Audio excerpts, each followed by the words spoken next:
దేశంలో ఉగ్రవాద దాడులపై ప్రధాని మోదీ సంచలన వ్యాఖ్యలు చేశారు. దేశ తొలి హోంమంత్రి సర్దార్ వల్లభాయ్ పటేల్ మాటలు ఆనాటి ప్రభుత్వం వింటే పహల్గాం ఉగ్రదాడి జరిగేది కాదని, కానీ అప్పటి ప్రభుత్వ పెద్దలు ఆయన మాటలు వినిపించుకోలేదని, దాని ఫలితంగానే దేశంలో ఉగ్రదాడులు జరుగుతున్నాయని మోదీ చేసిన వ్యాఖ్యలు దేశ రాజకీయాల్లో హాట్ టాపిక్ గా మారాయి.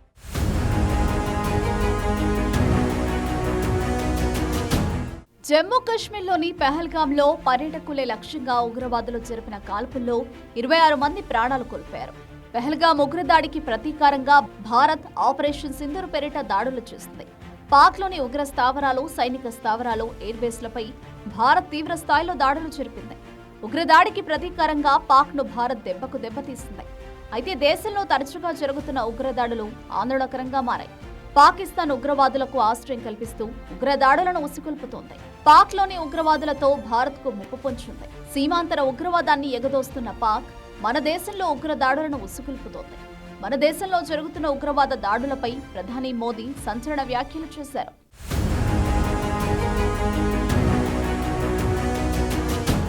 భారతదేశ తొలి కేంద్ర హోంమంత్రి సర్దార్ వల్లభాయ్ పటేల్ మాటలు విని ఉంటే దేశంలో ఉగ్రదాడుల పరంపర ఉండేది కాదని ప్రధాని మోదీ సంచలన వ్యాఖ్యలు చేశారు. గుజరాత్లో పలు అభివృద్ధి ప్రాజెక్టులను ప్రారంభించిన అనంతరం నిర్వహించిన సభలో ప్రధాని మోదీ ఆపరేషన్ సింధూర్ గురించి కీలక వ్యాఖ్యలు చేశారు. పెహల్గాం ఉగ్రదాడికి ప్రతీకారంగా భారత్ ఆపరేషన్ సింధూర్ చేపట్టిందని మోదీ తెలిపారు. సీమాంతర ఉగ్రవాదాన్ని ప్రోత్సహిస్తున్న పాకిస్తాన్ ఉగ్రదాడులతో అలజడి సృష్టించాలని చూస్తే మౌనంగా ఉండబోమని మోదీ హెచ్చరించారు. పాకిస్తాన్ ఉగ్రవాదాన్ని ఒక యుద్ధ వ్యూహంగా అనుసరిస్తోందని, దీన్ని భారత్ సమర్థవంతంగా ఎదుర్కొంటోందని మోదీ తెలిపారు. పాక్ ఉగ్రవాదుల అంత్యక్రియలకు ప్రభుత్వ అధికారులు హాజరై ప్రభుత్వ లాంఛనాలతో జరిపించారని, ఆ దేశ ఆర్మీ కూడా వారికి సెల్యూట్ చేసిందని పాక్ వైఖరిపై మోదీ ధ్వజమెత్తారు.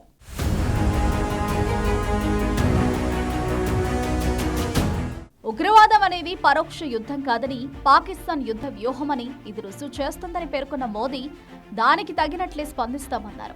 భారత్ ఎవరితోనూ యుద్ధం కోరుకోవట్లేదని మోదీ స్పష్టం చేశారు. తాము శాంతంగా ఉండడంతో పాటు ఇతరులు అలాగే ఉండాలనుకుంటామని, కానీ పరోక్ష యుద్ధంతో తమ బలాన్ని పరీక్షిస్తే సహించేది లేదు అని మోదీ పేర్కొన్నారు. 1947 నాటి భారత విభజన గురించి ప్రస్తావించిన మోదీ 1947లో భారత్ 2 ముక్కలైందని, అదే రోజు రాత్రి కశ్మీర్లో తొలిసారి ఉగ్రదాడి జరిగిందని పేర్కొన్నారు. సాయుధ మోకల సాయంతో కశ్మీర్లోని కొంత భాగాన్ని పాక్ ఆక్రమించుకుందని పేర్కొన్న మోదీ ఆ రోజున ఉగ్రవాదులను ఏరివేసి ఆక్రమిత కశ్మీర్ను తిరిగి స్వాధీనం చేసుకోవాలన్న సర్దార్ వల్లభాయ్ పటేల్ సలహా విని ఉంటే భారత్లో ఉగ్రదాడుల పరంపర కనిపించేది కాదన్నారు.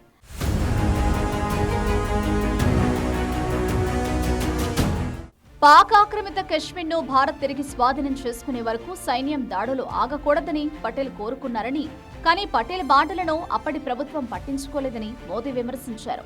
ఈ ముజాహిదీన్ల రక్తపాతం గత 75 ఏళ్లుగా కొనసాగుతోందని, పెహల్గాంలో జరిగింది దీని రూపమే అని మోదీ పేర్కొన్నారు.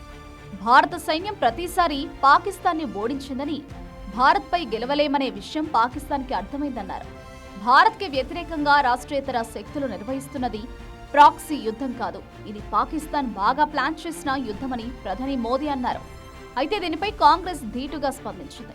ప్రధాని మోదీకి చరిత్ర గురించి తెలియదని, 1947లో ఆర్ఎస్ఎస్ పటేల్ని విమర్శించిందని, సర్దార్ పటేల్, పండిట్ జవహర్లాల్ నెహ్రూ, సుభాష్ చంద్రబోస్, మహాత్మా గాంధీ వంటి వారి దిష్టి బొమ్మల్ని తగులబెట్టారని కాంగ్రెస్ విమర్శించింది.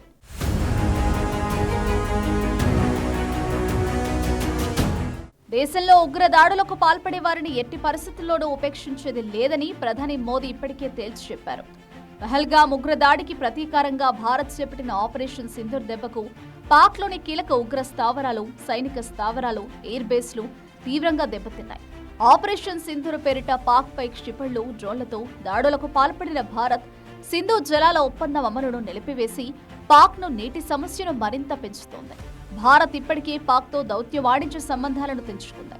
సీమాంతర ఉగ్రవాదాన్ని పోషిస్తున్న పాక్ దుర్నీతిని అంతర్జాతీయంగా ఎండగట్టేందుకు భారత్ అఖిలపక్ష బృందాలను పలు దేశాలకు పంపించింది. ఉగ్రవాదులకు ఆశ్రయం కల్పించి ఉగ్ర దాడులను ఉసిగొల్పుతున్న పాక్ను అన్ని విధాలుగా దెబ్బతీయాలని భావిస్తున్న భారత్ తన ముందున్న ఏ ఒక్క అవకాశాన్ని వదిలిపెట్టడం లేదు.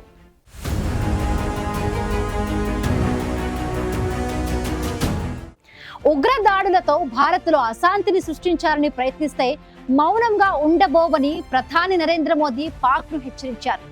భారత్ను నేరుగా ఢీకొట్టే దమ్ము లేకనే పాక్ ఉగ్రవాదులతో దాడులు చేయిస్తోందని మోదీ విమర్శించారు. ఉగ్రవాదం అనేది పరోక్ష యుద్ధం కాదని, పాకిస్తాన్ యుద్ధ వ్యూహమని పహల్గాం ఉగ్రదాడి రుజువు చేస్తోందని పేర్కొన్న మోదీ దాన్ని ఎదుర్కొనేందుకు భారత్ సిద్ధంగా ఉంటుందని స్పష్టం చేశారు.